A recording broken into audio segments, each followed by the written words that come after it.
Let's begin. For the past 80 years, American prosperity has gone hand in hand with its military might, its soft power, and its status, not always supported by its actions, as a beacon of democracy. Well, so much for that. Trump and his minions are threatening to annex territory, sucking up to Putin, demolishing government agencies, and scorning America's allies. J.D. Vance's attack on Europe in Munich spelled out what was already obvious. So even level-headed commentators, like the Financial Times, are saying that America is not just a bad ally, but an adversary. From the world's policeman to the world's gangster. Is this the end of an era, and is there any way back? So, Julie, it strikes me that whether it's NATO or foreign aid, Trump sees US expenditure abroad in these crude financial times. We're giving you money. What are we getting back? That's not been the case for the last 80 years. Can you just explain briefly how that investment around the world has enhanced American power? Oh, absolutely. I mean, I think there's a lot of rightful criticism of U.S. power overseas, but one of the more positive sides is it has been this element of soft power, especially in the form of foreign aid, which takes different forms. Obviously, Europe benefited a lot from that after the Second World War.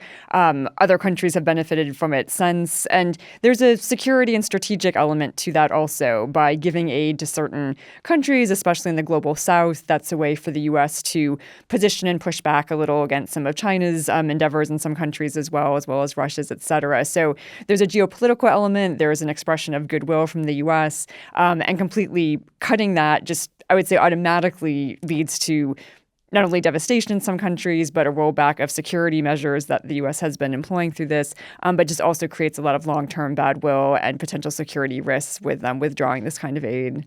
And doesn't help with economic stability either. Absolutely not. And so, I would say for countries that have been benefiting from the aid, it's extremely disruptive, but also for the U.S. itself. And this is at the same time that Trump is, of course, reeling back on any kinds of, trade, imposing the tariffs. And so economically, I would say for the world as well as for the U.S. right now, it's a lot of very risky moves. And this sort of policy of America's was a bipartisan thing. The Republicans were particularly hawkish during the Cold War and beyond. But look at Marco Rubio back in 2022. He was a staunch defender of Ukraine. Now he's Secretary of State, not so much. I mean, what is left of the party of Eisenhower and Reagan, and what seemed so important to Republicans for so long? Yeah, so I would say the party has shifted, and I feel like that's not uncommon. The Democratic Party has shifted too in terms of when we have more of an internationalist posture and when you have more of a kind of inward-looking posture, and that tends to happen to some degree with some back and forth. But what we're seeing now is very different. One, it's a much more entrenched kind of version of American interests, and I would say isolationism is one thing, and I think we expected that from Trump, but this almost neo-imperialism is something that's very different, with using economic force, potentially even military force has been threatened to just seize these very interest-based gains in a very bullying kind of way to not only to adversaries, as has been noted, but to very close allies. And so this completely changes the way that we have thought about the global order, and I would say really does change what was a norm of trying to move towards at least a veneer of values-based foreign policy as well as interest to one that is just completely interest-based and U.S. interests alone on the table. Yeah, I mean, I found it really interesting as someone who marched against the Iraq War and thought that George W. Bush was bullying enough. I found it really interesting that Trump's most outspoken critics on the right, like Bill Kristol and John Bolton, are neoconservatives. And that obviously this idea of spreading democracy by force did not go well in Iraq. But you can see that they actually had like a genuine, that their principle has not changed. Like democracy good, America should lead the world. And there are good and bad things about that. But I found almost like that was the last redoubt. Absolutely. And it's really interesting to see, right, the neocons, those who I think, made many extremely damaging choices during their tenure, are now some of those who are most outspoken against Trump because, again, their choices led to a certain path, but also they can read the writing on the wall very clearly about where Trump's policies will lead also. And just if the U.S. completely either removes itself from some arenas or completely bullies in other arenas, that is not the kind of tandem that you want. It completely undoes what much of the previous foreign policy had been building to try and do. Rachel, many Tories, like Badenoch and Truss, have gone all in on Trump, who is strikingly unpopular in the UK. In fact, the UK is one of the most anti-Trump countries in the world, according to polling. Why are they so keen to tie themselves to him, particularly since it might go wrong?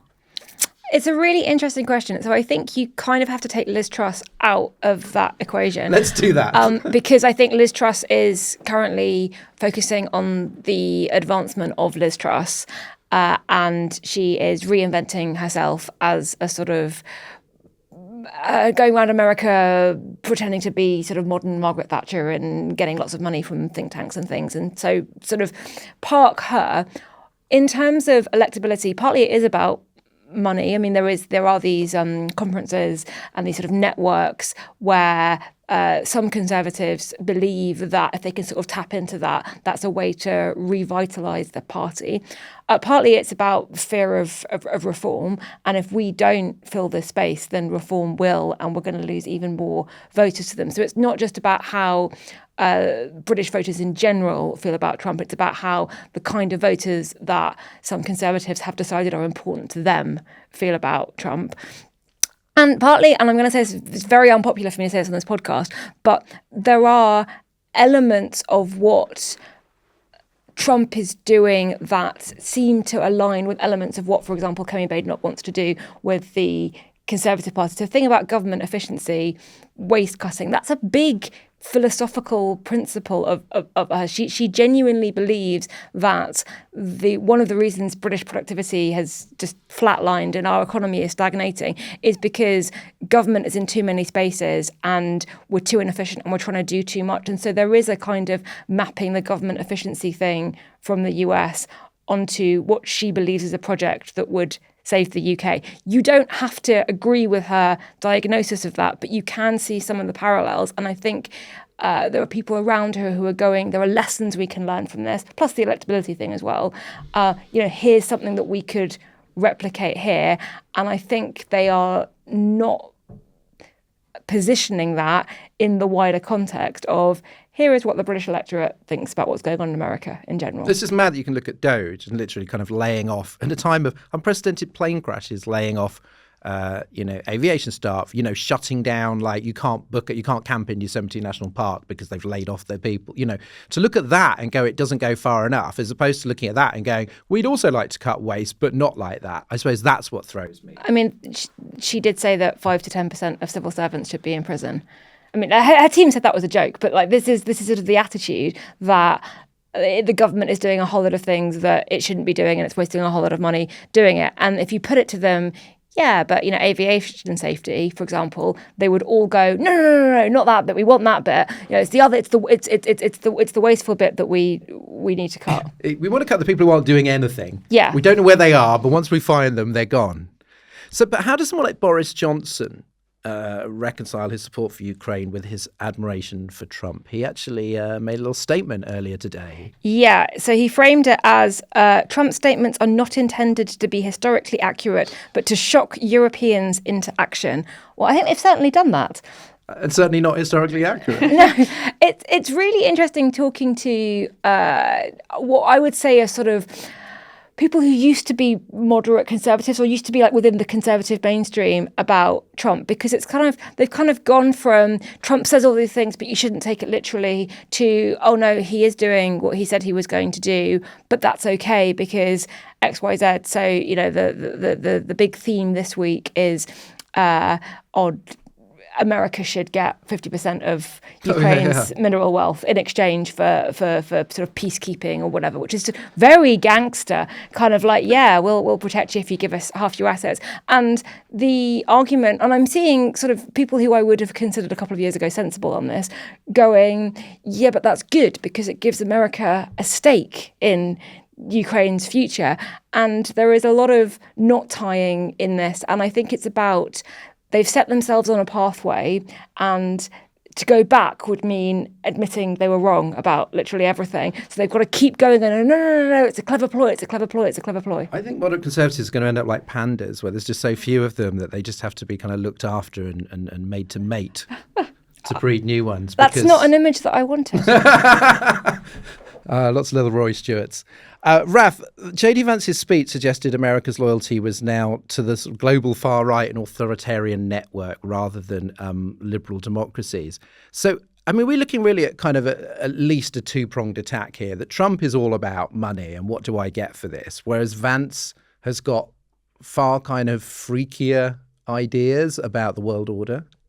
It's a good question, isn't it? I mean, it's tempting to get really sucked into the sort of psychoanalysis of what is going on in that movement and trying to get inside the heads of some of these people. But that's such a horrific abyss. You don't want to mix the metaphor. You don't really want to kind of stare into the face of that gorgon for too long. But it does seem to me, and this speaks to Julie's very good point about sort of the evolution of conservatism and radical conservatism within the Republican movement, because it seems to me there are sort of broadly kind of three different sort of types of extremism now jostling within the broader kind of MAGA movement. So as you say, you've got Trump himself, who there's nothing particularly coherent. He likes power. He's a celebrity. He likes attention. He sees himself as a big deal maker, and he is happy to be president.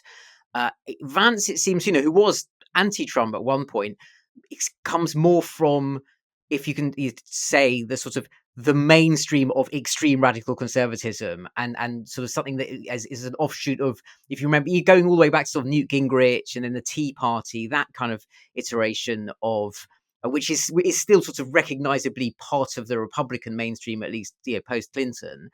And then you've got Elon Musk, who is the very online, sort of wild, that place where economic libertarianism meets digital white supremacism. And somewhere in that Venn diagram, you have the current American administration. And the thing that I always remember from the first Trump term is, so you have to bear in mind, is how many of these people are aware that Trump is watching television and he is their audience. And when someone like Vance makes a speech, yes, you think he's addressing European leaders, or maybe he's addressing the television audience, or who knows who he thinks he's addressing. But one of the people he's addressing is that key audience of one, which is Trump himself. And they're lobbying upwards to say, I represent this movement. I'm the true voice of this, as well as projecting downwards. Julie, I am going to have to unfortunately ask you to stare into the abyss with Trump's motives. I mean, some of this seems personal. Like, he just seems to personally like Putin and hate Lynskey. Is he beyond the money? And it's just like, I don't want America to keep paying for the weapons to defend Ukraine. I mean, do you think, is he actively pro-Russian, do you think? Is he just sort of pro-strongman? Like, what else is going on apart from cold, hard cash? Yeah, so I would pull back a bit and pick up a bit on what Rafael said, too, about the different facets of the Republican Party and their position on Ukraine. Because a lot of the party agrees with Trump, but for different reasons. Some is just more the isolationist bent. Money should be saved in the U.S., and we shouldn't be funding this war anymore, full stop. The second category is those who are the more neocon hawks, who are very focused on foreign policy, but see the threat more in China and say the resources we're giving to Ukraine are distracting us from and taking away too much of our, artillery, et cetera, that we need for this other potential threat. And then the third category, I would say, is those who agreed with supporting Ukraine, but we're at the point where, okay, is this war going to change in any kind of meaningful way if we keep giving this amount of aid for another 6 months, year, 5 years, what have you? Or is this just a war of attrition that's going to need to get to negotiated settlement? So I think that is where a lot of the party is, and including perhaps Rubio and some others. But Trump has inserted this very pro-Russian element into it that we've seen obviously very much at the fore this week, with comments just yesterday to Lynskey almost suggesting Ukraine started it, essentially saying you don't have a seat at the table because you could have been here for the last 3 years and you didn't. Just totally bizarre things that were obviously very favorable to Russia. We understand from some of the discussions yesterday, very, again, transactional in the sense of discussing Russian investment. So again, bringing it back to that sense of what's in it for Trump, what's in it for the U.S., this idea of the deal making the idea of the business behind it. And I think honestly, I think has been somewhat inspired by what Putin did to some degree. The sense of, oh, look, like bullying another country, trying to get what you want from them. And I think we almost see him, if not replicating, at least echoing some of that with how he's approaching Panama, Greenland, Gaza. And I think for those like me who hoped it would be the opposite, instead we're almost seeing Trump learning the lessons from Putin rather than the opposite. I mean, the thing that puzzles me a bit about the Republicans is they just confirmed as Director of National Intelligence Tulsi Gabbard, who has said very positive things about Putin and Assad in the past. And Hillary Clinton actually accused her of being a Russian asset. Why would you put national security in the hands of someone like that? It doesn't seem that hard to reject her and get somebody else who was just as, who was Trumpy, but did not have this kind of possible security threat baggage. Yeah, absolutely. And I think, again, one of these things that, again, trying to understand the rationale, but really coming up short here, only to say that the MAGA movement was very anti-government as a whole, as we all kind of are seeing and know. But a specific part of the government that they were very anti was the intelligence sector, and saw the CIA, FBI as this deep state, as very anti-Trump, et cetera. So I think putting someone like Gabbard there, putting someone like Cash Patel in FBI is this sense of, almost blowing up that part of the system intentionally and saying, this is how much we dislike the way it's been, and we're going to put someone in there who is, has been counter to that the whole time and is going to completely change the way these things work, and almost being almost performative in how disruptive they're going to be in those areas. Sort of burn it all down mentality. Almost, yeah. And I think to Dorian's point too, this idea that we might be shifting who we're talking to. This idea that having someone like Gabbard in there who does not have the same, opposition to, say, Russia as most intelligence people do, just shows how the game is going to be played very differently this time around. It seems to me that burning down American functionality and reputation with no clear idea of what comes next might not work. Can I just throw something into the mix here as well? I don't know how influential this is. It's certainly there in the background, which is, especially when you consider that a lot of these MAGA Republicans are operating in a very weird information sphere that is quite Russia influenced. The success of the sort of the wider Putin sort of milieu in projecting into American discourse a sense of itself as socially and religiously conservative and sort of anti-abortion and pro-marriage, anti-trans rights, anti-LGBT rights, all of that. I mean, it's a rank hypocrisy and actually completely insane in all sorts of ways. But actually, it's surprising how many of the sort of very orthodox, evangelical, religious, radical right Republicans, which is another segment in the Venn diagram, really think Putin is actually on their side. It's the kind of Russian Orthodox Church patriarchy dimension of Putinism has also got a bit of traction in the Republican Party. Yeah, I would understand if Vance had just leaned into that sort of, Christian nationalism thing and just went, they hate the people that we hate, rather than talking about free speech, which does not exist in Russia, and thus making him look rather hypocritical. Rachel, you just spoke to former Supreme Court Justice Jonathan Sumption for the New Statesman. What did he say about all this? Yeah, so Jonathan Sumption has a book out, which is a collection of his speeches on kind of the threats to democracy, and his sort of big theme is that democracy across the world is in crisis, which is sort of a cheerful thing to have a former Supreme Court justice say. And he starts off one of the first essays with a quote from John Adams, which is, "There never was a democracy that did not commit suicide," and looks at kind of what's going on in the US through that lens. And his kind of thesis is that he says sort of democracy doesn't usually fail from the outside, it fails from within, and you have all the institutions that look like they're still part of democracy, sort of elections and elected politicians and things, but he says the content leaks out of the bottle till all that remains is the label, and it goes into detail about things like the Supreme Court, the US Supreme Court, I should say, and their ruling that Trump could not be prosecuted for like anything that he ever did in office. But also the way that kind of law has been politicized to the point that there isn't really a separation between the legal system and the political system, which is pretty worrying. He said to me, nowhere in the world is the existence of cultural conventions restraining the exercise of power more important than in the States, and nowhere is it less obvious that these restraints apply. Cheerful. He sounds really fun. sounds like a good hang. He also, and I wanted to include this because a lot of the sort of British right wing, I guess, maybe assume that Jonathan Sumption is on their side because of other comments that he's made about lockdowns or about the ECHR, which he is not a fan of. So I sort of asked him about Trump's foreign policy, and he described the conversation reportedly that Trump had with the Prime Minister of Denmark over Greenland as the sort of conversation that Hitler had with the Prime Minister of Czechoslovakia in 1938. So again, strong words. Raf, Starmer has said that he wants the UK to be a bridge between America and Europe, as it has been in the past. Now, obviously, you have to say this sort of stuff. I mean, do you think he really believes that this is possible? Like, does he know who he's dealing with? Well, it is. You have to assume that he has some understanding of it, and if that he is playing a really difficult hand cautiously, which is exactly what he always does.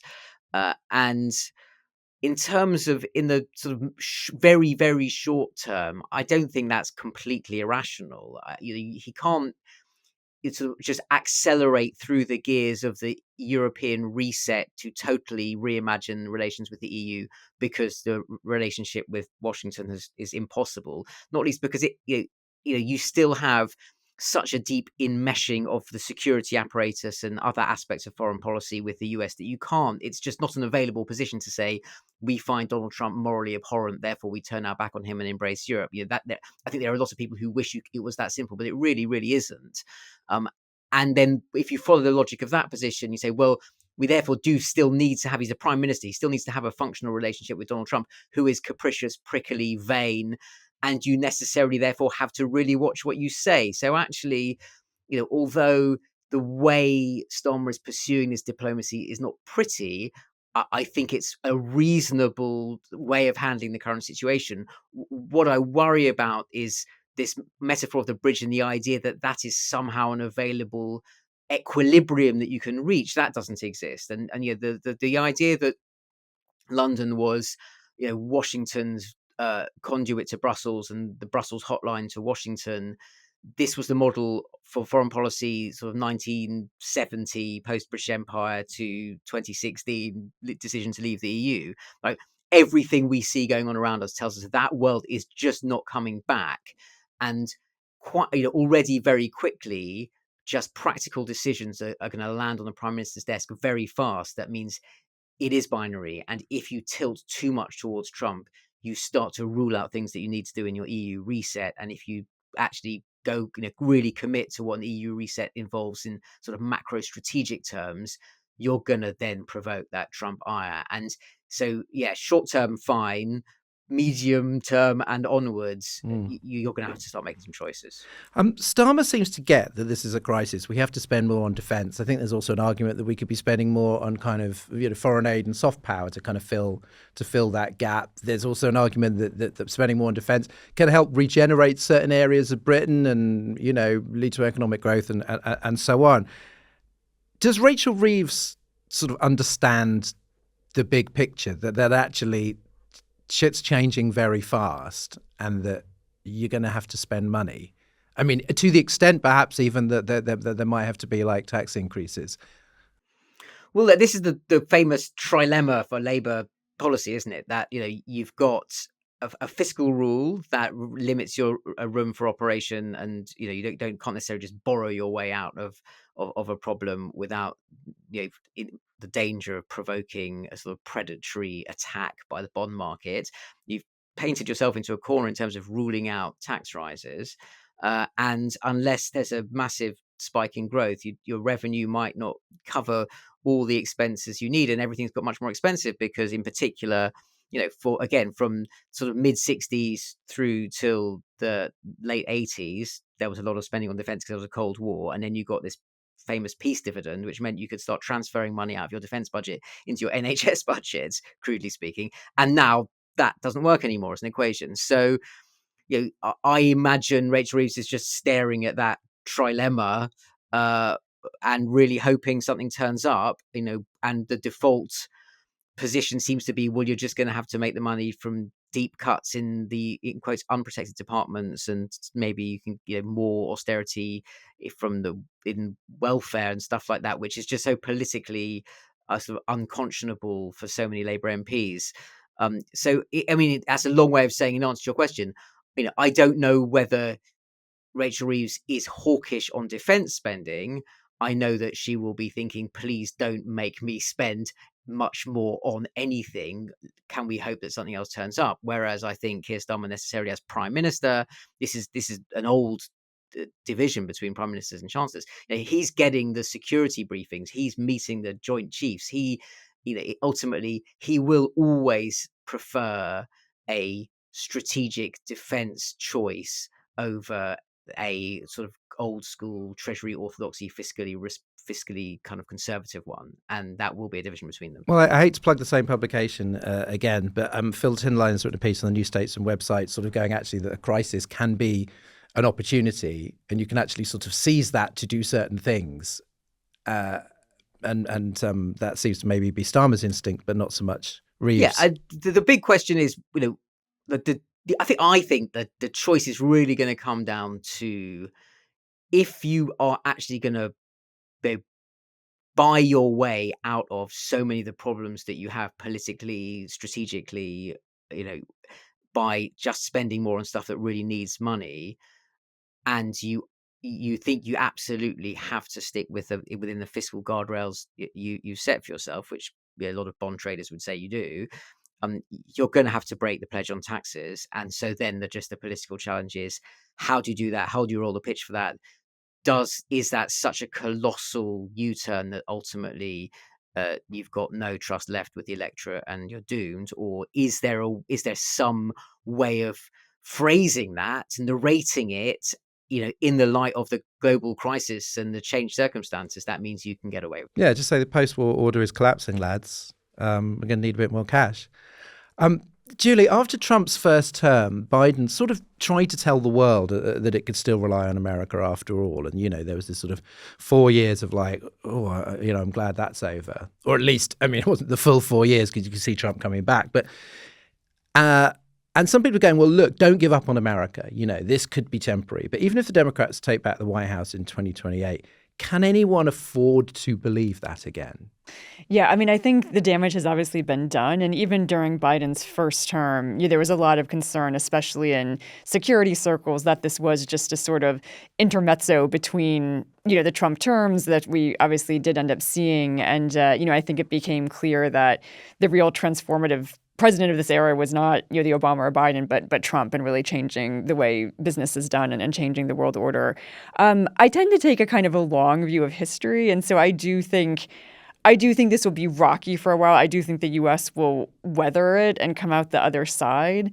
But I do think a lot of permanent damage will be done. I don't think the U.S. is going to be on the same trajectories that it was going into these 4 years. I don't think the country's going to collapse, but I don't think it's. But I think there's just going to be a lot of damage in this period. I don't know. I'd be getting interested in your view on this, Julie.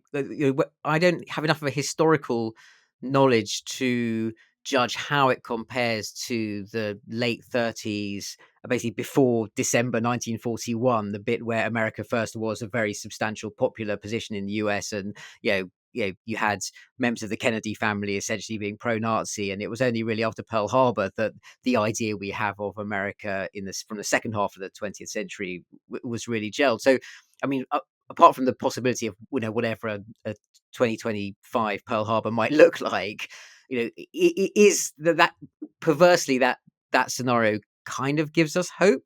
I don't know. Does it? I hope so. I do think the 1930s analogy is a little bit different for the U.S. I would say, in the 1800s, we had a big populist movement with Andrew Jackson, and that seems to be kind of who Trump models himself on a lot for domestic policy, McKinley for kind of imperialism overseas. And then I would say even more recently, the Nixon years is probably the closest we came to kind of this scraping up against constitutional norms, if not complete legal challenges. And so I do think we've gone through these periods before.